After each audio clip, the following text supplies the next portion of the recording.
معروف کلام ہے بے یہ، شک، کعبے کی رونق، اور میرے کعبے کا خیال میں منظر۔ سب کے دل کے بہت قریب ہے، تبھی آپ نے بے شک۔ اس کا انتخاب کیا سب سے پہلے کلام کے لیے۔ بہت بہت شکریہ اسد۔ بہت شکریہ۔ ایک چھوٹے سے بریک کی طرف بڑھتے ہیں، علماء کرام بھی ہمارے ساتھ موجود ہوں گے، and thank you for adding that depth to it, کہ ہمیں یہ پتہ چلا کہ واقعی جو ایکسپیرینسز ہوتے ہیں، مجھے لگتا ہے کہ جتنے بھی حمدیہ اور نعتیہ کلام ہیں، یہ اللہ تعالیٰ سے آپ کی ایک براہ راست آپ کا ایک تعلق ہوتا ہے، یقیناً جس طرح ہم قصیدہ بردہ شریف کا بھی ذکر اس حوالے سے کرتے ہیں۔ ایک چھوٹا سا بریک لیتے ہیں، ویل بی رائٹ بیک۔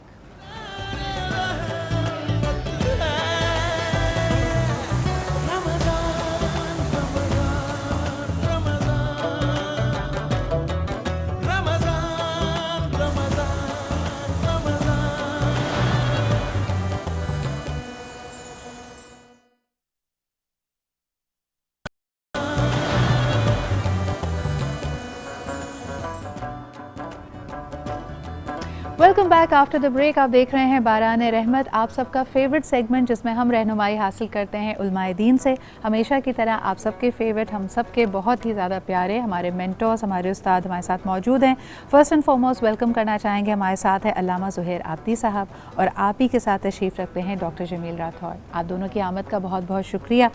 آج الحمدللہ علامہ صاحب جس طرح کے 20 رمضان مبارک، فتح مکہ کا دن، اور جس طرح کل یوم ضربت کے حوالے سے بھی ذکر ہو رہا تھا، اور یقیناً حضرت علی کرم اللہ وجہہ کا ذکر ہو رہا تھا، تو آج جب ہم نے اس پہ رپورٹ بنائی تو اس کو سنتے سنتے ذہن وہیں پہ چلا گیا کہ کیا وہ منظر ہوگا کہ کعبے کی فتح یعنی مکے کی فتح ہو رہی ہے، اور حضور اکرم صلی اللہ علیہ وآلہ وسلم اپنے لشکر کے ساتھ، اپنے ساتھیوں کے ساتھ وہاں پہ پہنچتے ہیں، اور خانہ کعبہ کو تمام بتوں سے پاک کر دیا جاتا ہے، اور اس میں بھی ایک خاص ہمیں ایک محبت، ایک انسیت حضرت علی کرم اللہ وجہہ اور حضور اکرم صلی اللہ علیہ وآلہ وسلم کی ملتی ہے۔ تو میں چاہوں گی اس سیگمنٹ کی شروعات اگر آپ اس واقعے کو بیان کر کے، اس منظر کو ہمارے سامنے، اس کی جو تاریخی حیثیت ہے، جو ڈیٹیلز ہیں، اس کا ذکر ضرور کریں۔ بسم اللہ الرحمن الرحیم۔ اس میں دو چیزیں، ایک تو تاریخی واقعے کا تھوڑا سا میں بیان کروں گا، ایک اس کے اثرات کا ذرا سا تذکرہ ضرور کروں گا۔ ظاہر ہے کہ یہ ایک مسلمانوں کے لیے ایک ناقابل یقین، ایک عام انسانوں کی حیثیت سے ناقابل یقین فتح تھی کہ بدر میں 313 تھے اور عہد میں اتنے تھے، اور یوں مارے گئے اور یوں ہو گیا، اور وہ سارے جب یہ 10,000 کا لشکر چلا ہے جی، تو کسی جنگ کے بغیر، اچھا اس میں ایک چیز آپ نوٹ کریں، جتنی جنگیں ہوئی ہیں خاص کر مشرکین مکہ سے، وہ سب ہوئی ہیں مدینے میں، یعنی انہوں نے اٹیک کیا ہے، سرکار نے کوئی اٹیک نہیں کیا۔ یہ پہلا اٹیک ہے سرکار نے جو کیا ہے، اور فرق دیکھ لیں کہ اس اٹیک میں لوگ مارے گئے اور اس اٹیک میں کوئی مارا نہیں گیا، اور دل بدل گئے۔ یہ ہے اسلام۔ صحیح۔ اور پھر اس کے بعد ظاہر ہے کہ جس کا چچا مارا گیا ہو، جس کا بھائی مارا گیا ہو، جس کا دوسرا چچا عبیدہ بن حارث مارے گئے ہوں، جس کے اتنے پھر چاہنے والے مارے گئے ہوں، ایک عام انسان کی فطرت تو یہ ہوتی ہے کہ تباہ و برباد کر دوں، تہس و نحس کر دوں اور ختم کر دوں، لیکن کسی ایک آدمی کو بھی اس حوالے سے سرکار نے مارنے کا حکم نہیں دیا۔ تو یہ ایک بڑی فتح تھی جب داخل ہوا۔ اچھا اب آپ دیکھیں کہ سب سے کہا جو گھر میں رہے گا وہ امن میں، سکون میں، یعنی امن کا ایک وہ دے دیے، جو خانہ کعبہ میں چلا جائے گا اس کے لیے بھی امن ہے۔ تو اتنا بڑا تاریخ انسانیت میں رحم دلی کا اس سے بڑا مظاہرہ کوئی نہیں کر سکتا، اور ظاہر ہے کہ ان سے بڑی شخصیت بھی نہیں ہے تو کر بھی کون سکتا ہے، یہ تو انہی کا حوصلہ ہے کہ جو وہ یہ کر سکتے ہیں۔ جب آئے تو اب خانہ کعبہ کے پاس آ کر سرکار ختمی مرتبت نے بتوں کو توڑنا شروع کیا، تو جو نیچے بت تھے وہ تو دیوار کے ساتھ جو لگے ہوئے تھے وہ بت توڑے، اس کے بعد کچھ بت تھے جو خانہ کعبہ کی دیوار پہ رکھے ہوئے تھے جہاں تک ہاتھ سرکار کا نہیں گیا۔ تو حضرت علی نے ارشاد فرمایا کہ یا رسول اللہ آپ میرے کاندھے پہ چڑھ جائیں اور اس بت کو توڑیں۔ کہا کہ نہیں، تم میرا بوجھ نہیں اٹھا سکو گے، تم میرے کاندھے پہ چڑھو اور اس بت کو توڑو۔ یہ ایک ہے تو چھوٹا سا واقعہ، لیکن اس کے پیچھے بڑی تفسیر ہے، اس کے پیچھے بڑے راز ہیں کہ نبوت کا راز بوجھ کوئی نہیں اٹھا سکتا۔ سبحان اللہ۔ نبوت کا بوجھ، حالانکہ نفس رسول قرآن کی روح سے ہے، لیکن نبوت کا بوجھ صرف سرکار محمد ہے، وہ کوئی نہیں اٹھا سکتا کوئی انسانیت پر۔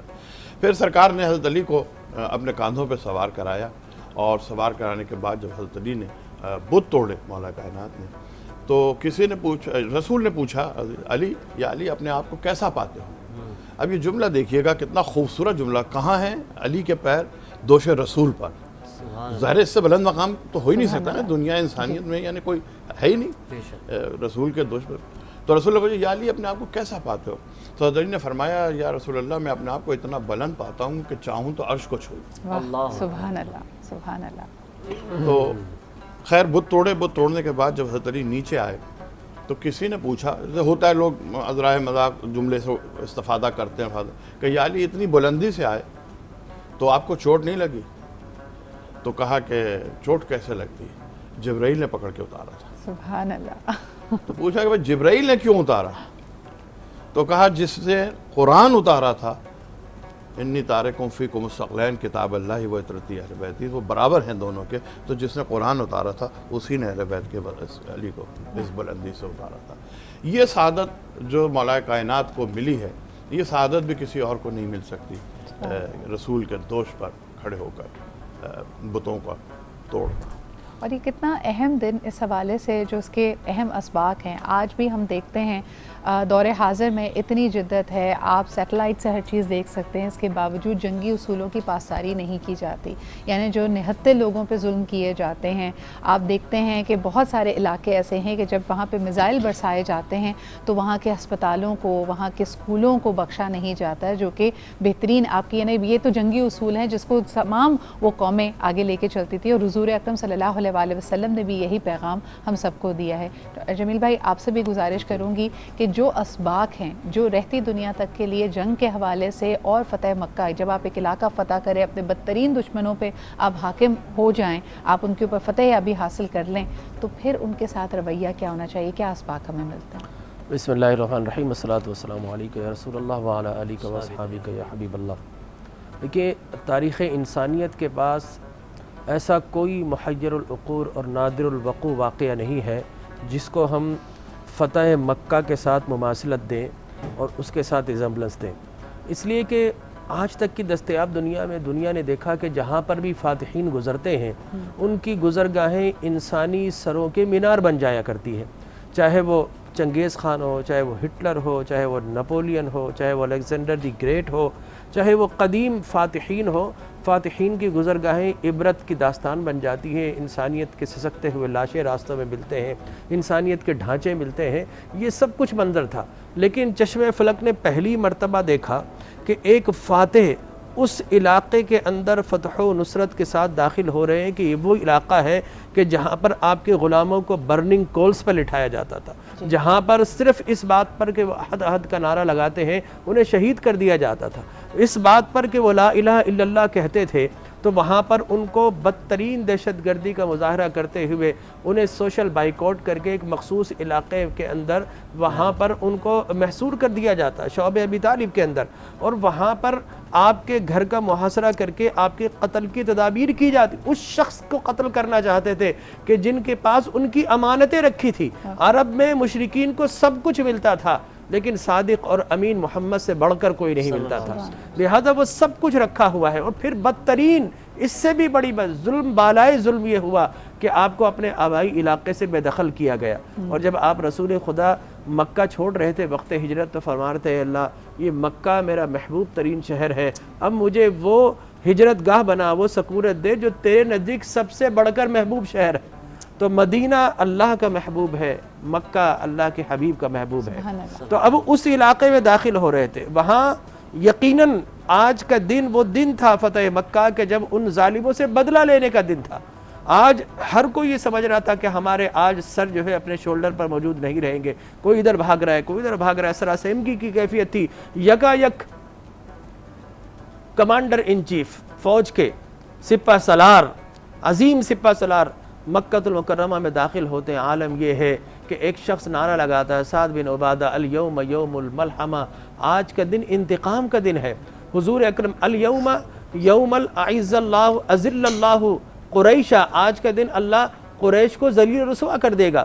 حضور کے پاس جب یہ بات پہنچتی آپ فرماتے ہیں نہیں سعد نے غلط کہا، الیوم یوم المرحمہ، آج کا دن بدلے کا دن ہی، آج کا دن تو رحمتوں کا دن ہے. سبحان اللہ. الیوم یوم یعظم اللہ کعبہ، آج کا دن تو کعبہ کی عظمت کا دن ہے. جب اسد بھائی پڑھ رہے تھے تو کعبہ کی عظمت میں نا، کعبہ کو عظمت تو فتح مکہ والے دن ملے تھی. اور پھر حضور نے فرمایا کہ الیوم یوم اعز اللہ قریشہ، آج کا دن وہ دن ہے جب قریش کو عظمت مل جائے گی. اور چنانچہ پھر پہلی مرتبہ لوگوں نے تاریخ کے سینے پر ایسی کوئی دوسری مثال موجود نہیں ہے کہ فاتح جا رہے ہیں، مفتوحین کا سر تو جھکا ہوا ہے، آج منظر فاتح کا سر بھی جھکا ہوا ہے اور اونٹ کے کجاوے کے ساتھ لگا. اور آپ فرما رہے ہیں یوم لا تثریب علیکم اليوم، آج کے دن تمہیں کوئی مواخذہ، کوئی ملامت، کوئی بدلہ نہیں لیا جائے گا. آج کے دن جس نے حضرت ابو سفیان کے گھر میں پناہ لے لی، آج کا دن اس کے لیے امان ہے. جو کعبہ میں داخل ہو گیا اس کے لیے امان ہے. جس نے ہتھیار پھینک دیے اس کے لیے امان ہے. گھر کے دروازے بند کر لیے اس کے لیے امان ہے. اور پھر حضور اکرم صلی اللہ علیہ وسلم، جس طرح علامہ صاحب نے کہا کہ کعبہ کے بت تو گرائے، لیکن اس کے ساتھ ساتھ حضور نے عصبیت کے بت بھی گرا دیے، لسانیت کے بت گرا، رنگ و نسل کے بت گرا دیے. ہر کوئی کعبہ کے اندر اذان کا وقت ہوا، ہر کوئی خواہش کرتا تھا آج اذان کا شرف مجھے ملے گا. اچانک آواز بلند ہوتی تھی، اے بلال جاؤ کعبۃ اللہ کی چھت پر کھڑے ہو جاؤ. اب سرخ و سفید رنگت والے جو اپنے حسب و نسب اور اپنی لسانیت پر، رنگ پر اتراتے تھے، وہ سب حیرت بدندہ ہیں کہ کیسا عجیب منظر ہے کہ ایک آج دنیا کہتی ہے کہ انسان برابر ہے. آج بھی اگر مین ہٹن چلے جائیں اور آج بھی ہائلم میں چلے جائیں تو وہاں پر بلیک اور نیگروس کو نفرت کی نگاہ سے دیکھا جاتا ہے. لیکن قربان جائیے 1440 سال پہلے میرے آقا حضور اکرم صلی اللہ علیہ وسلم نے کعبہ کو، بلال کو کعبہ کی چھت پر کھڑے ہو کر قیامت تک کے جو نیگروز یا کالا جن کو کہا جائے انہیں عظمت دے دی. اور حضرت بلال کی اسی لمحے جتنا مکہ میں ٹارچر کیا گیا تھا ساری اذیتیں دور کر دی. آخری بات حضرت بلال کعبہ کی چھت پر کھڑے ہو کے دیکھ رہے ہیں کہ اس سے پہلے زمین پر کھڑا ہو کر رخ کعبہ کی جانب ہوتا تھا. آقا اب کس طرف دیکھوں؟ حضور اپنے چہرے مبارک کی طرف اشارہ کرتے ہیں، بلال تو کھڑا تو کعبے کی چھت پر ہے، تیرے سامنے تو کعبے کا کعبہ کھڑا ہے. تو حضور کی جانب رخ کر کے حضرت بلال نے اذانیں دی اور قیامت تک کے لیے پیغمبر و امن و سلامتی کے امن کا جو چارٹر تھا 14 صدیاں پہلے آیا، وہ دنیا کے اطراف و اکناف میں پھیلانے کا سبب بن گیا. بے شک، اور یہ بہت ہی امپورٹنٹ سبق ہیں جو ہمارے ساتھ ہمیشہ رہیں گے. ایک چھوٹا سا بریک لیتے ہیں اور اس کے بعد گفتگو کو اسی طرح آگے بڑھائیں گے.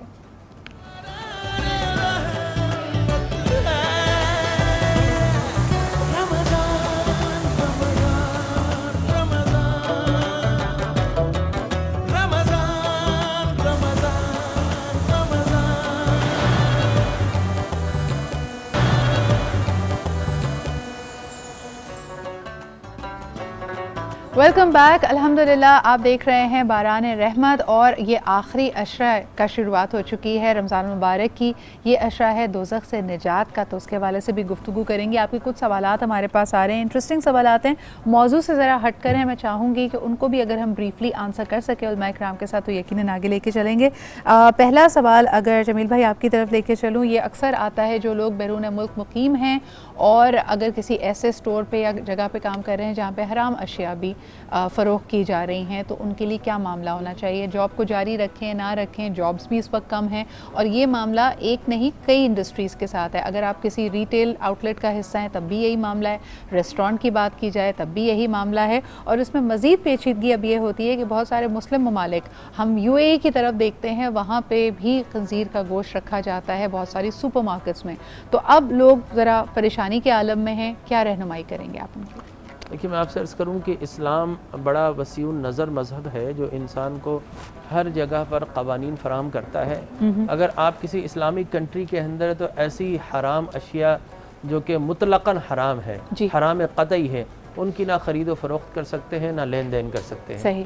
لیکن اگر آپ کسی فورن کنٹری میں جاتے ہیں جہاں اسلامی حکومت نہیں ہے، وہاں پر فقہاء کرام نے مارگیج کی بھی اجازت دی ہے، کہ سود اس لیے کہ فَأَذَنُوا بِحَرْبٍ مِّنَ اللَّهِ وَرَسُولِهِ، سود کے لیے قرآن نے کہا کہ اللہ سے جنگ کرتا ہے. حالانکہ خنزیر کا گوشت، شراب یہ بھی حرام ہے، لیکن اتنے شد و مت کے ساتھ اللہ نے اپنے آپ کے ساتھ جنگ قرار نہیں دیا. تو وہاں پر مارگیج لینا، ایک دکان ایک مکان کی فقہ نے اجازت دی تھی کہ دارالحرب ہے یا دارالکفر کہہ لیجئے. اور پھر اس کے ساتھ ساتھ جب شراب کا اور دیگر چیزوں کا، خنزیر کے گوشت کا، اگر سوائن میٹ کی بات کرتے ہیں تو وہاں پر بھی اس دکان میں کام کر سکتے ہیں، لیکن اللہ سے دعا مانگے کہ اللہ کوئی اور ذرائع حلال مجھے عطا فرما دے. لیکن وہاں پر یہ کرنے کی جو ہے بہرحال رخصت ہے. اب جہاں تک UAE کا بات ہے تو وہ اسلامک کنٹری ہے جی ٹھیک ہے نا, اسلامک لیکن ٹورسٹ ڈیسٹینیشن ہے تو انہوں نے الاؤ کیا ہوا ہے جو نان مسلمس ہیں وہ وہاں پہ کنزیوم کر سکتے ہیں. اب لوگوں نے کہا کہ جی سپر مارکیٹ میں رکھا ہے ہم وہیں کام کرتے ہیں, اور آپ اگر نان مسلم کنٹریز میں جاتے ہیں تو وہ بڑے پرٹیکولر ہوتے ہیں کہ وہ یوٹینسلز پینز وغیرہ الگ کر دیتے ہیں, لیکن یہاں پہ بالکل ساتھ ساتھ اگر رکھا ہوا یا دور بھی ہے کاؤنٹر تو کیا معاملہ ہوگا؟ دیکھیں اب اگر آپ باہر بھی جائیں نا تو جوس کی بات کرتے ہیں, وہاں پر انہوں نے باقاعدہ حکومت سے, مسلمانوں نے بھی حلال فوڈ کی بڑی چین, وہاں پر کوشر کی باقاعدہ دکانیں ہوتی ہیں جہاں پر فقط وہی جاتے. اب UAE کے اندر وہ علاقے جہاں نان مسلم سے فقط نان مسلم کی انٹری ہو تو ایسی صورت میں تو ٹھیک ہے, اس لیے کہ ان کے لیے کہ وہ جائز ہے, لیکن کوئی مسلمان اس کے اندر خرید و فروخت نہیں کرنا چاہیے. اور آخری بات یہ کہ ہمارے ہاں جس طرح شراب کے لائسنس منورٹیز کے لیے دی جاتی ہے, لیکن ماشاءاللہ دیکھ لیجئے کہ آپ منورٹیز کا نام بدنام ہے, ساری میجورٹی وہاں پہنچی ہوتی ہے. اچھا, اس میں ایک اور معاملہ ہے جو میں علامہ صاحب آپ کی طرف لے کے جانا چاہوں گی. بہت سارے جو ادویات ہیں یا ہمارے لیے جو ضرورت کی چیزیں ہیں اس کے اندر کبھی ایسے خام مال یا ایکسٹریکشنز ہوتی ہیں, کسی طرح اس کو استعمال کیا جاتا ہے, یہاں تک کہ لوگ کہتے ہیں کچھ واٹر فلٹریشن پلانٹس ہیں, اس کا ایک جو فلٹر ہوتا ہے اگر خنزیر کے کسی اعضاء سے بنا ہوا ہے تو یقیناً وہ حلال نہیں ہے. اس کو ملیشیا نے بڑی تحقیق کی ہے.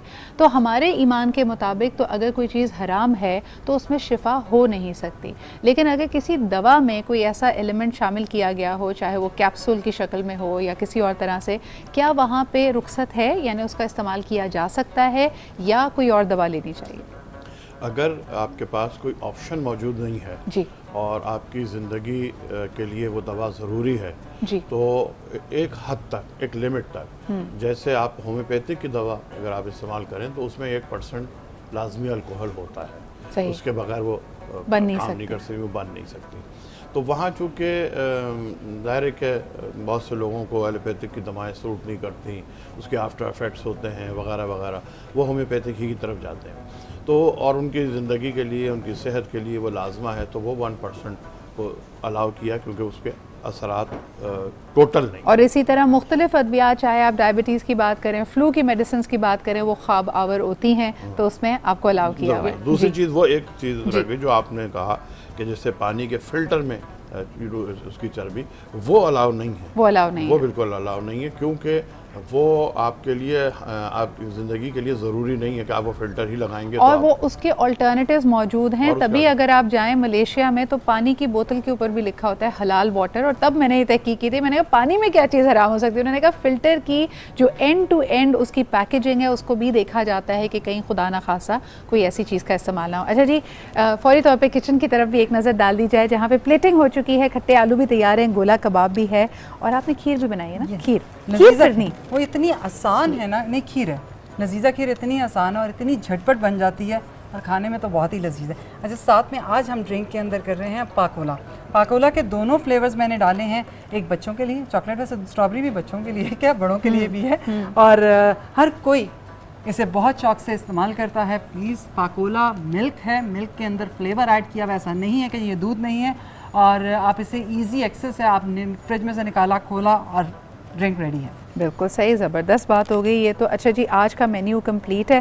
جلدی سے اگر ہمیں اس کے بارے میں بتا دیں, جو اس کا تڑکا لگا ہے اور آپ نے ٹاس کیا ہے, اس کو الگ الگ طریقوں سے لوگ بناتے ہیں, اس میں مرچی زیادہ ہوتی ہے یا کھٹاس زیادہ ہوتی ہے؟ اچھا, ہر کسی کا اپنا فلیور ہے. جیسے ابھی ہم بات کر رہے تھے کہ کسی بھی ایریا کے حساب سے اگر ہم دیکھیں, یہ پنجابی ٹچ ہے, اس کی وجہ یہ کہ میں خود پنجابی ہوں. میں نے کیا کیا, اس کو بوائل کیا ہے, فل بوائل نہیں ہے, تھوڑی سی کسر رکھی ہے, اور اس کے بعد ہم نے املی کی چٹنی بنا کر ایک پورا ایک وہ سوس بنا کر رکھی, جس میں ہم نے تھوڑی سی کیچپ ایڈ کی ہے, چلی گارلک کی, اور وہ بنانے کے بعد اس کے اندر زیرہ ہے, سوکھا دھنیا ہے, کڑی پتہ ہے, ہری مرچیں ہیں, اور جو اس کو تھوڑا سا کانٹیننٹل فلیور دے رہا ہے بیکاز آف دا چلی گارلک آئی بلیو. ادروائز آپ چاہیں تو آپ اس کو بالکل دیسی انداز میں ایک ٹماٹر, املی کی چٹنی اور چھوٹے سے پیاز کے ساتھ بھی بنا سکتے ہیں. میں ہمیشہ کہتی ہوں تھوڑا سا اگر آپ نے کوئی بھی سالٹی, کوئی بھی سیوری آئٹم ہے, کوئی کھٹی چیز بنا رہے ہیں, اس کا فلیور بہت انہینس کرنا ہو نا, تو آپ بالکل چٹکی بھر چینی ڈالیں, شکر ضرور ڈالیں, شکر یا چینی. اور اسی طرح اگر آپ بیکنگ کر رہے ہیں, میٹھا بنا رہے ہیں, تو اس میں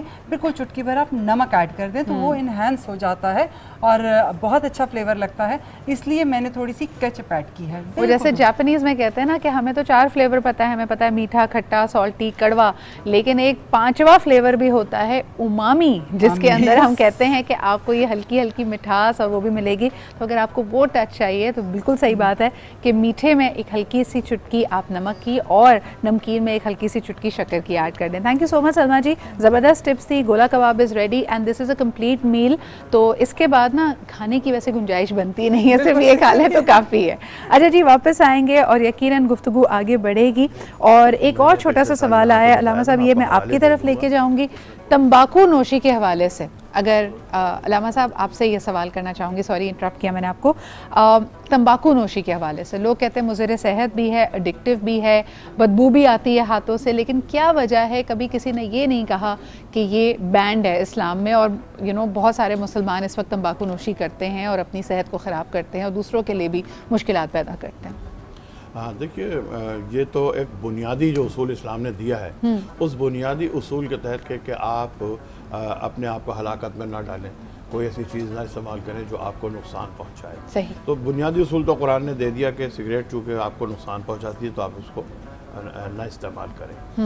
لیکن اس کو حرام، خود سگریٹ نوشی کو حرام ڈائریکٹ نہیں قرار دیا. اس کی وجوہات ہو سکتی ہیں، مثلا یہ کہ اس دور میں قرآن نہیں تھا، سگریٹ نہیں تھا جس دور میں یہ حرام اور حلال کو وہ کیا گیا ہے. تو اور اسلام کی بنیادی خوبی بھی یہی ہے کہ اسلام بنیادی اصول دے دیتا ہے. اس اصول کے دائرے میں نئی ایجادات جتنی بھی آتی جائیں گی، نئے مسائل جتنے بھی آتے جائیں گے، وہ ان اصولوں کی بنیاد پہ طے کیے جائیں گے. تو علماء نے اس کو حرام نہیں قرار دیا، لیکن اپنے آپ کو ہلاکت میں نہ ڈالو، اس کے حساب سے یہ آپ کے لیے نقصان دہ، تو آپ اپنے آپ کو ہلاکت. بڑی اہم بات. جمیل بھائی، ایک اور اسی حوالے سے ذہن میں سوال آ رہا تھا کہ قرآن حکیم میں اللہ رب العزت فرماتے ہیں کہ جو چیزیں تم پہ حلال کر دی گئی ان کو حرام نہ کرو. لیکن اکثر ہم نے دیکھا ہے کہ آج کل جس طرح کی ڈائٹ چل رہی ہیں، اور میں خصوصاً یہ ہمارے شریعتاً اس کا آپ سے یہ سوال کر رہی ہوں کہ جیسے مثال کے طور پہ کیٹو ڈائٹ ہے. اب اللہ تعالیٰ نے تو چاول، روٹی، گندم ہم پہ حلال کی ہے، لیکن ہم نے خود اس کے اوپر کہہ دیا کہ نہیں جی ہم بریڈ نہیں کھائیں گے اور رائس نہیں کھائیں گے، اور ہم آج کل صرف پروٹین اور فیٹس کھا رہے ہیں. کیا یہ کرنا مناسب ہے؟ اور اس طرح ہم کوئی گناہ تو نہیں کرے، کوئی خطا کار تو نہیں ہو رہے اللہ کی بارگاہ میں؟ یہ بالکل بڑا اچھا سوال ہے آپ کا. پہلا تو ایک ضمناً یہ بتا دوں کہ وہ جو ڈرگس کی بات کی تھی باہر، وہاں پر صرف یہ دیکھ لیں جیلیٹن لکھا ہوتا ہے. وہ جیسے بھی یہ ہر چیز لکھ دیتے ہیں. تو اگر جیلیٹن لکھا ہے اس کا مطلب ہے آپ کو فوری اور ایمرجنسی اور ارجنٹ ضرورت نہیں ہے. اگر آپ ملٹی وائٹامنس وغیرہ صرف لے رہے ہیں تو وہ جیلیٹن فری بھی وہاں پر آتے ہیں، وہ لے لیں. یا ویگن آتے ہیں آج کل، کہا جاتا ہے جو لوگ اینیمل پروڈیوس کا کچھ بھی استعمال نہ کرنا چاہیں تو ویگن کیپسول لکھا ہوا. بالکل ٹھیک ہے، وہ کر لیں. اب آپ کے سوال کے جواب کی طرف آتا ہوں کہ یقینی طور پر قرآن نے کہا وَلَا تَقُولُوا لِمَا تَصِفُ أَلْسِنَتُكُمُ الْكَذِبَ هَذَا حَلَالٌ وَهَذَا حَرَامٌ لِتَفْتَرُوا عَلَى اللَّهِ الْكَذِبَ. یہ لوگ کون ہیں جو حرام و حلال کے فیصلے کرتے ہیں؟ یہ اللہ رسول پر بہتان باندھتے ہیں، یہ اپنی جانب سے چیزوں کو حرام کر دیتے ہیں. اس لیے ہمارے ہاں دیکھیے بہت دو لفظ بڑے اچھے ہمارے ہاں، اگر علماء کرام میں جائیں، مذہبی طبقے میں جائیں تو بدعت کہہ کر ہر چیز کو حرام قرار دے دیا جاتا ہے. یہاں پر آئے تو یہاں پر جناب کافروں کی چیز بنی ہوئی، یہ نئی چیز ہے، اس کے اندر حرام ہے، یہ عوام الناس یہ کام کرتی ہے. میں سمجھتا ہوں دونوں جگہ غلط ہے. جس طرح علامہ صاحب نے فرمایا اسلام نے اصول دے دیا ہے. اب وہ ساری حلال چیزیں، بلکہ اسلام نے بھی کوئی حرام چیز ہے لیکن بنتے بنتے جب کھائی جا رہی ہے اس کی وہ چیزیں ہٹ کر اس کی کوالٹیز ختم ہو گئی ہیں، اب وہ دوسرے فارم میں آ چکی ہے، تو ایسی صورت میں بھی الاؤ کر دیا جاتا ہے. جس سے ہماری بہت ساری ڈرگس ہیں جس کے اندر جو ہے الکوہل استعمال کیا جاتا ہے، ہمارے پرفیومز ہیں اس میں الکوہل استعمال کیا جاتا ہے، تو علماء کرام نے اسے حلال قرار دے دیا. تو اسلام کے حلال کو حرام کرنا بھی کفر ہے، حرام کو حلال کرنا بھی زبردستی کفر ہے. تو میں سمجھتا ہوں کیٹو ڈائٹ ہے جس میں حرام اجزاء شامل نہیں، وہ سب آپ یوز کر سکتے ہیں، آپ کی صحت اچھی بنے گی، اسمارٹ لگیں گے، اس سے اچھی اور کیا بات ہے. جی ایک بہت بڑا میں دیکھتی ہوں کہ قرآن حکیم میں باقاعدگی سے بتایا گیا ہے کہ کتنے اللہ تعالیٰ کے راز پوشیدہ ہیں، اور خاص طور پہ عنایت ہے، مکمل غذا قرار دیا ہے دودھ کو. اور بجائے اس کے کہ ٹھیک ہے جی آپ ہو سکتا ہے لیکٹوز انٹالرنٹ ہو یا کوئی وجہ ہو، لیکن باقاعدہ ایک لابی ہے جو کہتی ہے کہ جو دودھ نہیں پینا چاہیے اور دودھ سے بنی ہوئی کسی چیز کو استعمال نہ کریں. خیر یہ کسی اور دن کے لیے موضوع، اس پہ بات بھی کریں گے. اسد ہمارے ساتھ موجود ہیں تو ان سے ریکویسٹ کروں گی ایک اور خوبصورت سے کلام کی اسد، اور اس کے بعد 2-3 سوالات ہیں، اگر وقت ملا تو ہم ضرور ان کا بھی جواب لیں. ڈیورنگ دا بریک ڈاکٹر صاحب مدینہ منورہ کی یادوں کا ذکر کر رہے تھے. لاکھوں لوگ حرمین طیبین نہیں جا پا رہے، وہاں کی سحری افطاری سے محظوظ نہیں ہو پا رہے، تو انہی تصورات کو ذہن میں رکھتے ہوئے ایک بہت خوبصورت کلام ہے ہمیں پیش